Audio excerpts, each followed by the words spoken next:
Hey everybody, Eric here, and welcome back to Oh Snap. Today, I talked to teachers Lucy, Amanda, and Davion. We looked at Level 2, Unit 1, Lesson 4, and we talked about all these really cool things that will help you in the classroom. So if you've got the time, this is the time. Check it out. Thanks for watching. I am from Toronto, Canada. I've been working with VIP Kid for 16 days short of a year now. I'm Lucy West, and I'm from Dublin, Georgia. And I've been with VIP Kids since December of 2016. I'm Amanda. I'm close to Chicago, Illinois, and I've been with VIP Kid now for almost 500 days. So I started real early, January 2017. Hello, I started with VIP Kid April 2016, and I've taught over 4,000 classes, and I love it. Yeah. That's a lot of classes. Alrighty. I always make sure I have a big smile.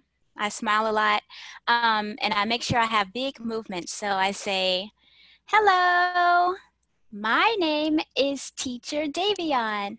What is your name? And I do a big cuff my ear, and then I give the student some time to speak. If it's like a pre-VIP, they may have a little, need some assistance. So I'll give them I'll write it on my board here. My name is, so I'll give them a little more support. But yeah, so I kind of change it up at times. Fantastic. It varies. Yeah. Amanda, what about you? Pretty much the same thing. I make sure that when I greet them, I do a lot of over-exaggerated movements with my hand. I make sure that I have the biggest smile that I possibly can on my face. I do have the whiteboard for it, but when I typically start classes at the beginning, I'll always open it up and say, hello, my name is Teacher Amanda. What's your name? And then I'll always model for them, and then I point. As soon as I point, that kind of gets them to, oh, I'm supposed to say something now. And if they're having trouble, instead of the whiteboard, I typically rely on my microphone. So I'll ask for their name if mom or dad are close by. And let's say their name is, I don't know, Jerry, I'll make him sing, my name is Jerry. And I'll put it to a rhythmic tune, and we continue that throughout this lesson as well. Lucy, what about you? Well, if it's a new student, then I start off with my name on this.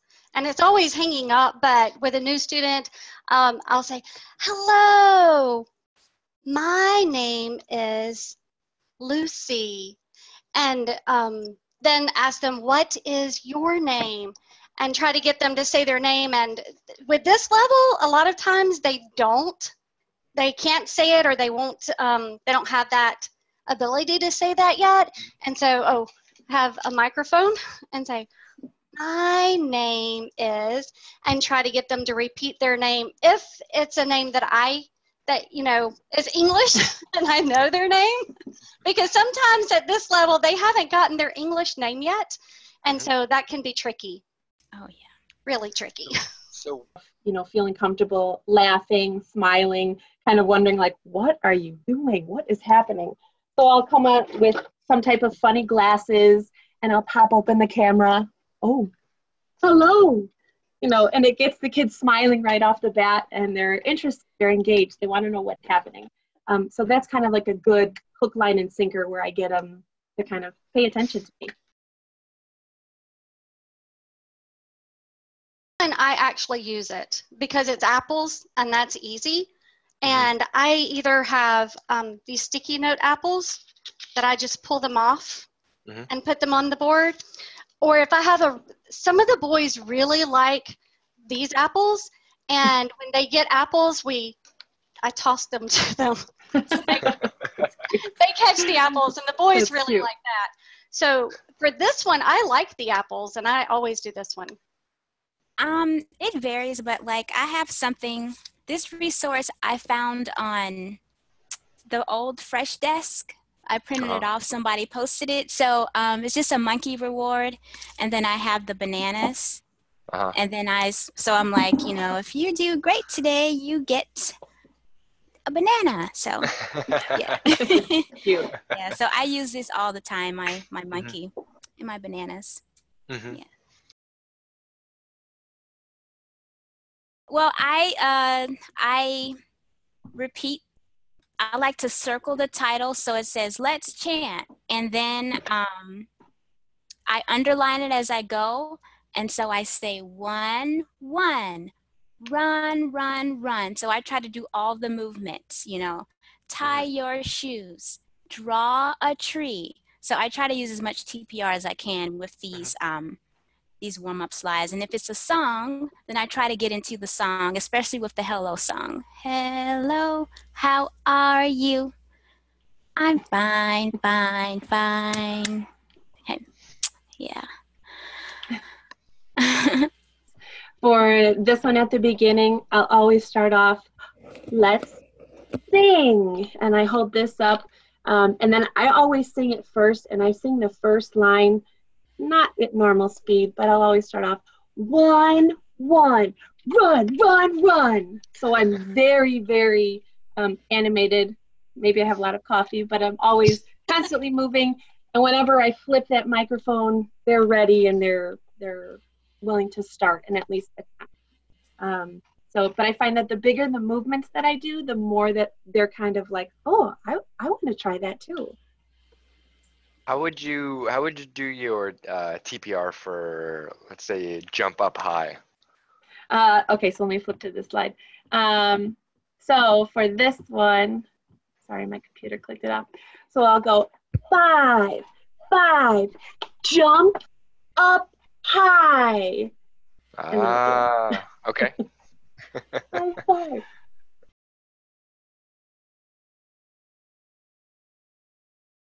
Just basically talk about the slide. If anybody else would like to chime in afterwards, then go ahead. So Lucy, how would you cover this look and say slide? Well, this one, it says to say, what do you see? So I would say, what do you see? And it's for evening. And so I have this picture that I can show them, but then it's like, what is evening? And so I have a son, and for evening, it goes down. And so this is always evening. And then when we talk about evening over and over and over, we just do, this is evening.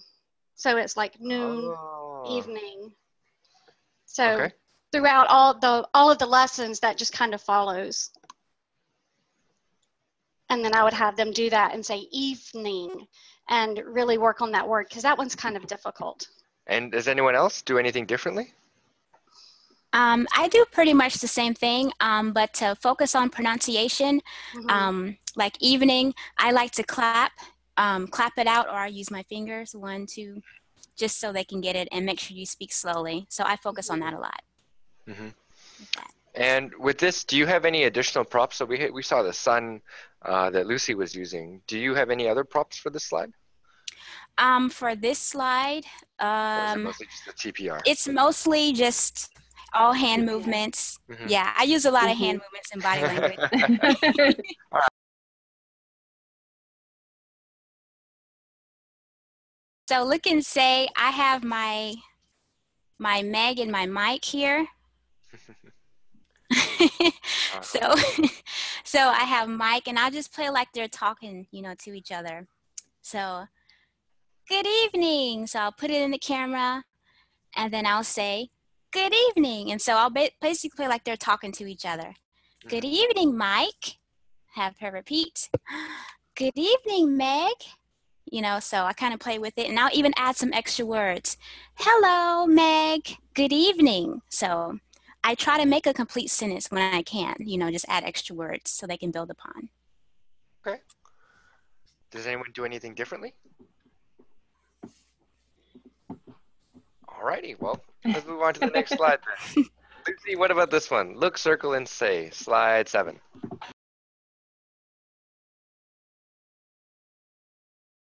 So look and say, I have my Meg and my mic here. So I have Mike, and I'll just play like they're talking, to each other. So, good evening. So I'll put it in the camera, and then I'll say, good evening. And so I'll basically play like they're talking to each other. Good evening, Mike. Have her repeat. Good evening, Meg. So I kind of play with it, and I'll even add some extra words. Hello, Meg. Good evening. So I try to make a complete sentence when I can, just add extra words so they can build upon. Okay.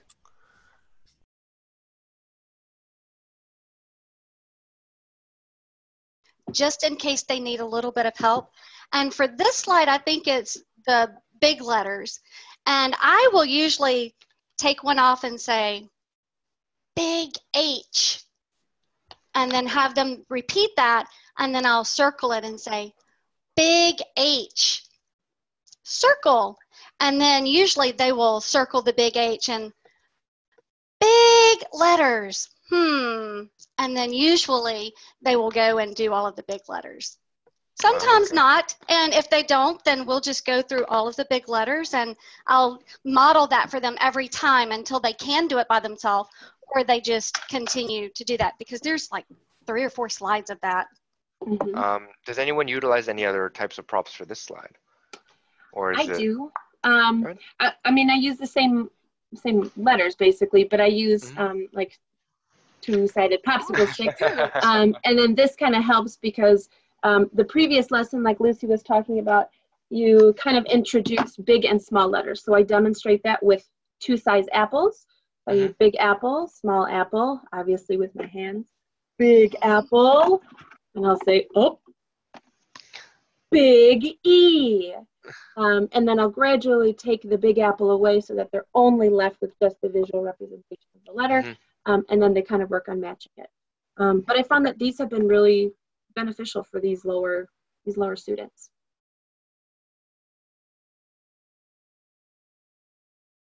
All the letters one at a time. So basically the same thing. I will go in and I'll model, and let's say that I'm asking them to look for small E. I'll hold up my 2 apples, say small, small, small E. Ask them to repeat. Can you circle small E? And then they're basically matching. Once they circle it, I'll ask them to repeat it again, and then we'll repeat the process throughout the rest of the letters as well. If similar, I have these cards also, and we'll do big E, small E. E says elephant. So that's you. With the popsicle stick prop that you have, Amanda. I do. So these things are actually pretty handy because they're dual-sided. And I've gotten to the point now where I basically know what letters are on what color. So I can basically quickly grab them and go in case if I grab the wrong ones. But it makes it real easy. Those are cool. Yeah. Cool. Where did you get those from? Amazon. That's really cool. Yeah. I'm lucky that I'm a toddler mom, so it helps. It helps.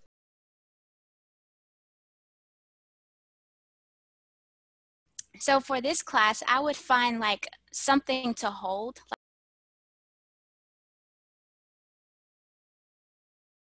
And at the very beginning, I've kind of already established whether they can say what their name is when we introduced ourselves. And so if I know they're having a problem with that, I'm going to spend a little bit more time on this one probably.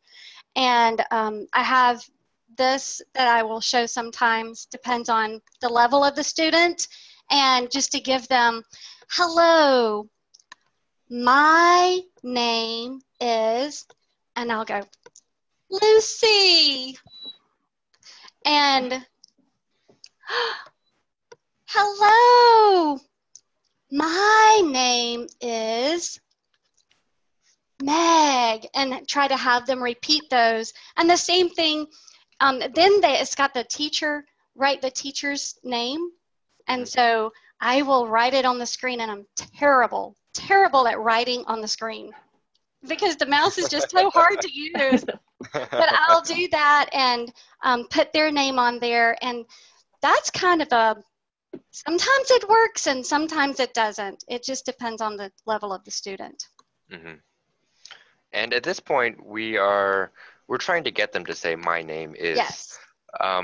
for a student who's struggling, how would you get them to, if they were just, how do you know that they're not just parroting? How are they saying it on their own? How do you encourage them to basically pull that out and then also include their own name as well? Well, if they're just repeating my name or Meg's name, and then I'll have them repeat their name. And this is laminated, so I can write their name on here and put it up there. And my name is, and then say their name and have them repeat that over and over. And sometimes they're not going to get it on this lesson. But I think they say it like 2 or 3 more slides during this lesson. So hopefully they're going to get it by that time, by the end of the lesson.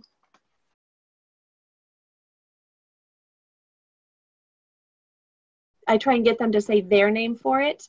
So I'm kind of extending on this slide because overall I want them to start working on saying, my name is, no, I want them to start working on it. But I will have them be able to repeat after I have Meg model, my name is Meg. So it kind of goes full circle.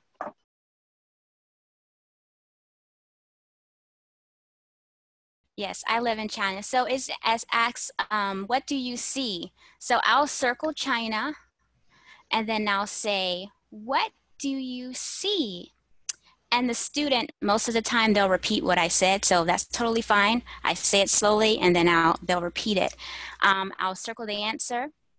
I live in China. Have her repeat.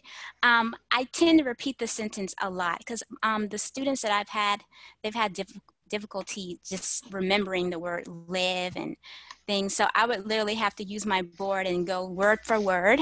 I live in China. So I go word for word. And then I'll even have my students circle China. I'll show a flag. China. This is China. Good. Then I'll ask the question, where do you live? Circle the answer. And I'll give them some time to answer. I live in China. And then have them repeat. So I take it step by step, slowly for them until they get it. Yeah. Okay. That's pretty much how I approach it. Great. So you would say that this slide is more about repetition, trying to just get them to use the words comfortably on their own. It's not, yes. Yeah. Yes. My goal is when I ask, where do you live? I want them to answer, I live in China, independently. That's my goal by the end of the lesson. Okay.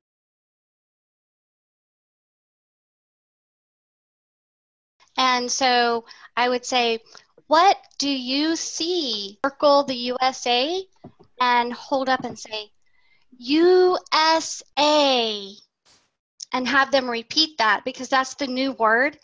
And then, where do you live? And I have a James that I would hold up probably because the student doesn't live in the USA, but I do. So that's kind of confusing.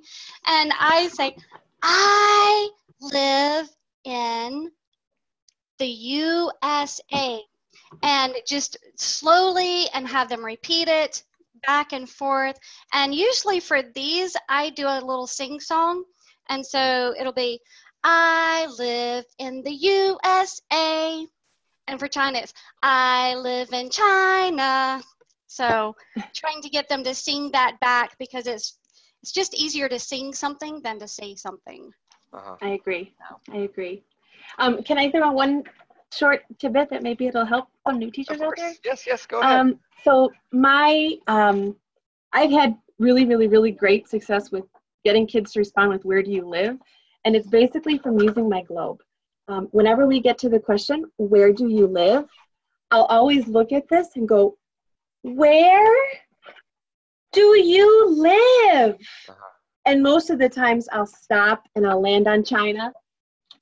And I'm able to hold this up, and a lot of kids recognize this is the Chinese flag, and they'll go, China, China, yes. And I'll get them to sing, I live in China, and they'll repeat. all in agreement that singing is a great way to get kids to respond to this because it helps them a lot. And especially something with the spinning globe. They love it. And they, you know, as soon as I land on China, China, China. Yeah. Except if they don't live in China, then it doesn't work out. So. Yeah.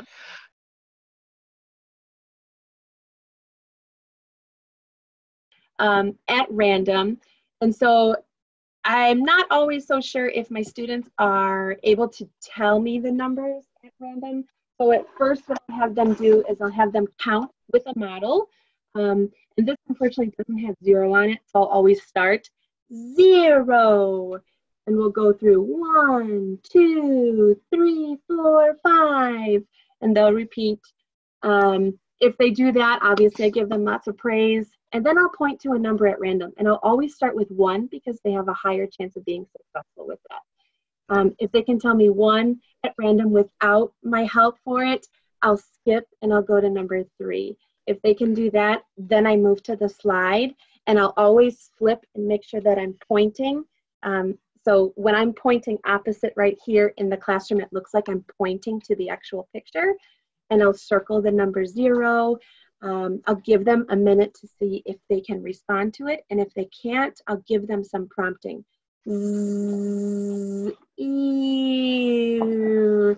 hopefully the goal is to get them to say that number independently. And then we'll repeat the rest of the numbers. Okay.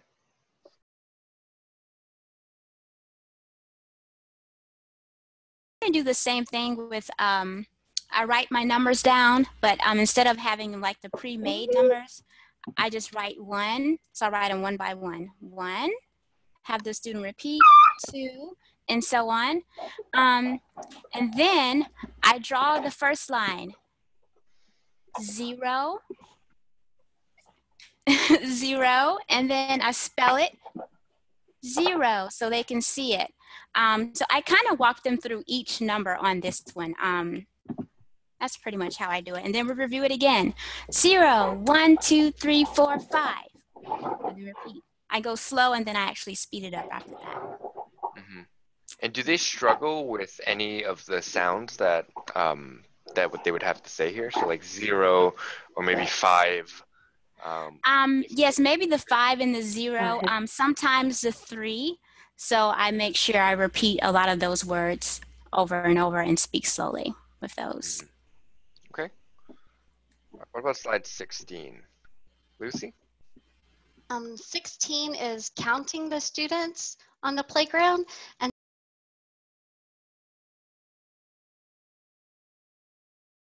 And then I would probably circle 1 and say, how many?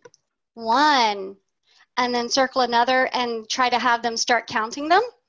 And usually by the time you've circled 1 or 2, they're circling them and counting them. If not, then I just circle and count all of them. I might clear the slide and have them do it again by themselves. Okay. Got it. And so for this one, we're just using TPR. There isn't any prompts or anything.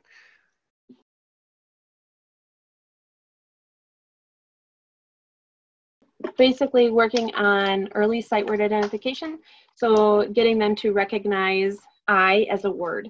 So I'll always hold up my Meg and Mike cutouts and I'll have them say, I am Meg.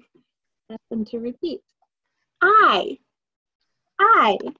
And then I introduce it with my flashcard. I. Seeing as a lot of kids at this level don't really have the understanding and are not really able to make the connection between a letter as being a word by itself or being part of another word, they struggle with understanding where the spaces are with things. So to teach sight words really fast at the beginning, after I introduce this, I'll hold it up on my whiteboard. And then I'll just quickly do this as many times as I can, and depending upon the student's interest and their engagement, if I write it quickly, every time I write it, they'll say, I. So I'm getting them to repeat it. After I've done this maybe, 6, 7 times, I'll then point to the slide, circle I? Can you circle I? And then they're able to circle it at the bottom.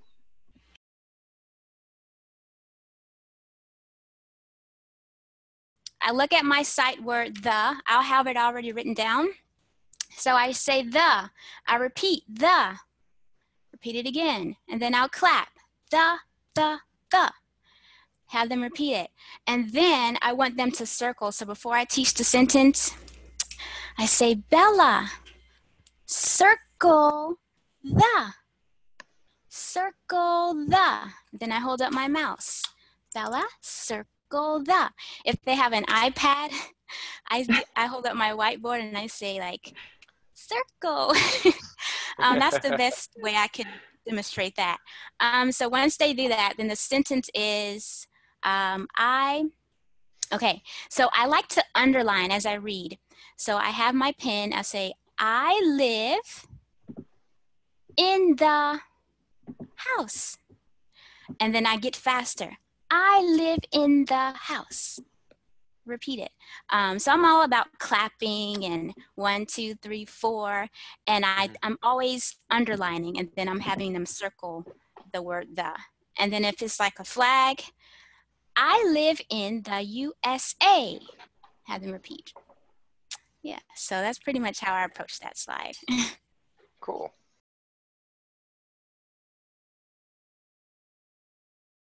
They've already circled I, and they've circled the, and they've said sentences with it.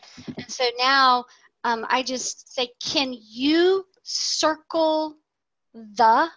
And really seeing if they can understand the word spoken, so their listening skills, and see if they'll circle the, and then have them circle I. And I might clear the slide and say, can you circle I? And change the order of them, and just depending on how much time it's taking or how good they are at it, have them do it several times. We taught the and the I on the previous slide, so now I'm like, where is I? Bella, circle I. Where? You know, so kind of like exaggerating everything.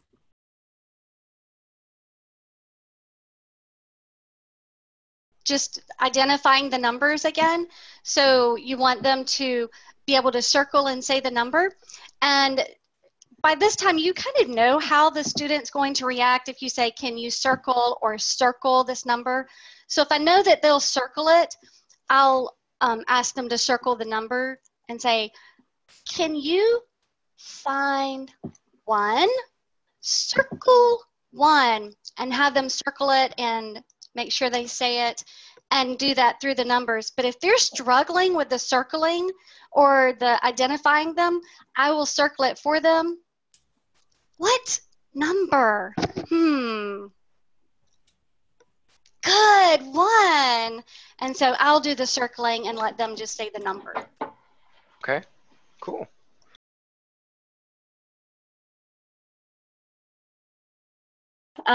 So basically by this one, seeing as we're approaching the end of the lesson, it is with everybody's good intention that we hope students are able to respond to, what is your name? I will start off this slide just by looking at it and circling, what is your name? And then I ask them with TPR, what is your name? I'll pause and I'll wait.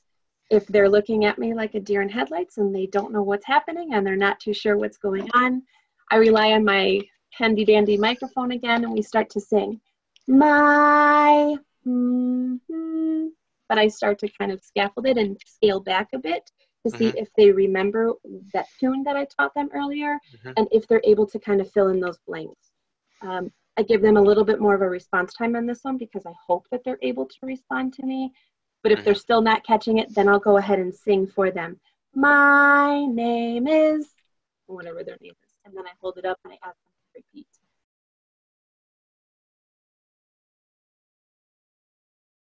Okay, slide 22. So we've already talked about where do you live, China or the USA. So when it's a blank, I like to circle the blank. I like to review the answer first, kind of work backwards. So I'll just go ahead and say, I live in the USA or China. Then I'll have them repeat, I live in the USA. I repeat it a couple of times, and then I ask the question, circle the question, Bella, where do you live? Give her some time to answer. And then I'll even prompt. So I'll start off with, I live in China. Good, Bella. If they need more support, then I'll always go back to this and give them some assistance. I live in the USA. So that's kind of how I do it. But I like practicing the answer first, and then I'll go back and ask the question. I also hope that they're able to tell me where they live. So I pull up my same props again. I rely so heavily on my globe for the beginning, the first unit in level 2. And so after I hold this out, spin it. Where do you live? And sometimes, depending upon where they're at, you get a good gauge for where your students are. If they're definitely struggling, I also, just like Davion, I also teach the answer first, and I kind of review what it is that I want them to say. For someone that I expect and I think is a little bit higher at this level, I go ahead and spin it and see what they can do for me. If they can give me the answer, or if they need some support. But I think that the visuals are really, really, really key to helping to get them successful with answering this independently. Lucy, do you do anything differently? No, I do just about the same thing. Not much else. I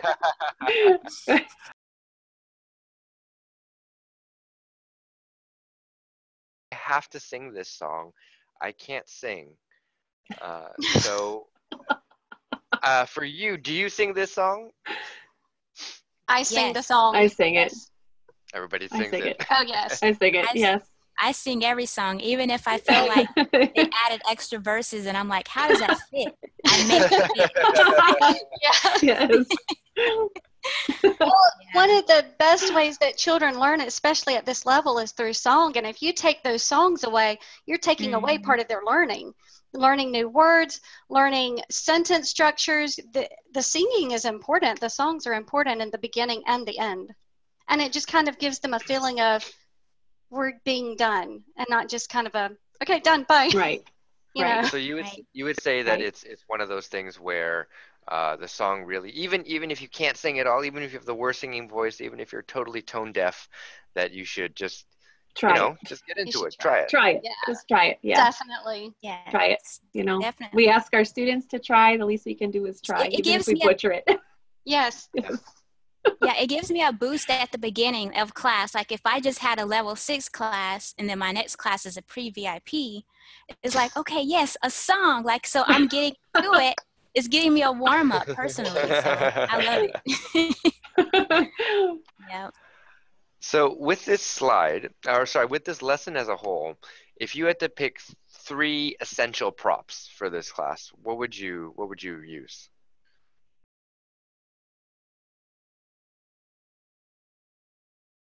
So with this with this lesson as a whole, if you had to pick 3 essential props for this class, what would you use?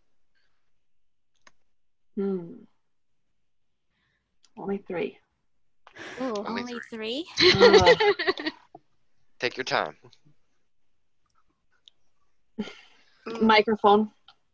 Okay. 9. That's 1. That's 1. Oh. I want my son. Mm-hmm. I want my son, and probably my letter cards. That's 2. Okay. Oh, wait, Okay, and so the you go one microphone. more. And the microphone. Okay. Because that really helps them know that their turn to sing or their turn to talk. It really helps them know that it's their turn. And the letters and the numbers I can write on a board. So I like my letters and numbers, but I can write those on a board. So that's number 4. Is one of my best friends. Like I use this all the time, I feel guilty for not using, more of other things, but I've been so successful with my board. I have my strengths and weaknesses, but my strength is definitely this whiteboard and using my hands and body and stuff. So, and I've also gained a lot of ideas from you two ladies too. So, because I've heard people ask, "What are you supposed to sing on this one? Goodbye boy, goodbye girl." I always insert the student's name, and then it's like, "Goodbye Amanda." And then I have them say, "Goodbye, Lucy." And so we have that back and forth, and it's like a conversation. And so they're getting that conversation feel.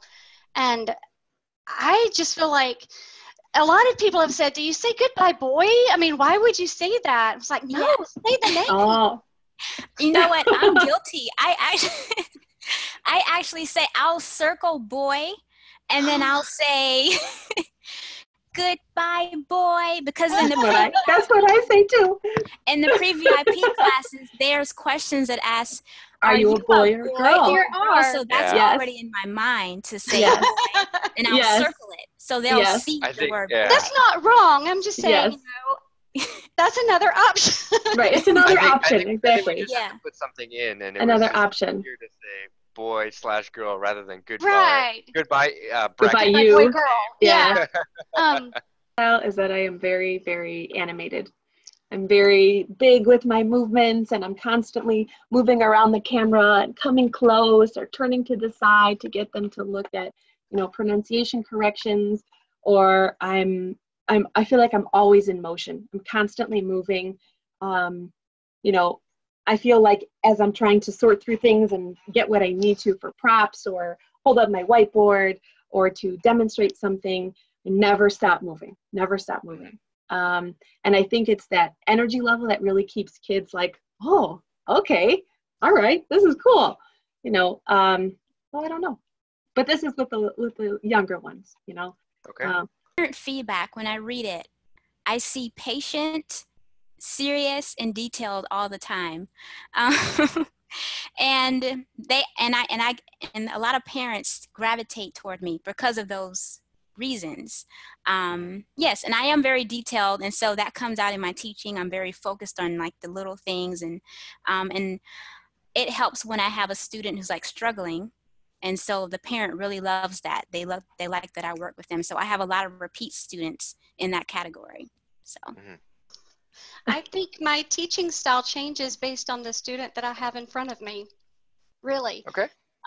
If it's a quiet student, I can be very subdued and still have big motions so that they know what I'm trying to get them to say or understand the words, but I can be very subdued. But then if it's a rambunctious boy, then I'm throwing apples at them or him, So it depends on the student and the level, because in level 1 and pre-VIP, I'm much more animated, and there's a lot of singing and a lot of hand motions. And then as I move up in the levels, there's more 2D props. Level 2 is a lot of 3D props, but 3 and 4, 5 and 6 are 2D props, and a lot of getting them to do that TPR back with me, just like the lower levels. But thank you, teachers Davion, Lucy, and Amanda. Today we talked about all these fantastic things. To our viewers out there, I hope you learned at least one thing new. If you like this video and you'd like to watch more, tune in next time to our next episode of Oh Snap!